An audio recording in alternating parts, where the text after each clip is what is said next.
Hello everyone. Today we will be having a look at das deutsche Wort Zugzwang.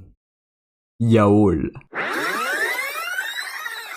This is the endgame series, a series in which I explain all the endgames in increasing difficulty. Also, according to YouTube statistics, only a small percentage of people who watch my videos are actually subscribed. So if you end up liking this video, consider subscribing. It's free and you can always unsubscribe. Enjoy the video.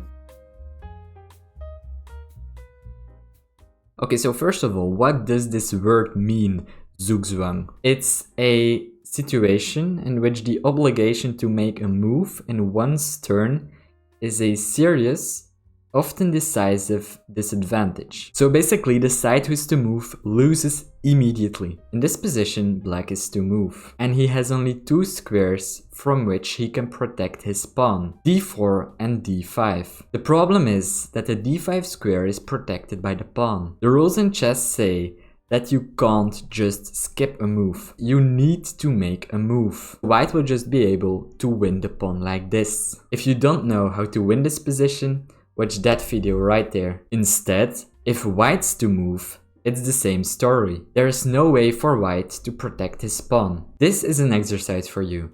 It's white to move and win the game. If you want, you can pause the video right now. In this position, you don't want to play the move king to f5, because black would play the move king to d4, and there is no way for white to hold on to the pawn. You want to play what's called a waiting move. You play the move king to g5. The idea is to play the move king to f6, forcing the black king to protect his pawn, after which we play the move king to f5, and we get a favorable Zugzwang position. After king to d4, we can play the move king to f5 immediately. If black plays a waiting move, king to c4, we can finish our plan. King to f6, black has to protect his pawn with king to d4, and only now we play the move king to f5 and we win the game. This is a second exercise for you. It's white to move and win by Zugzwang. If you want, you can pause the video right now. If you found a move rook to a6, congratulations. This move is really difficult to find.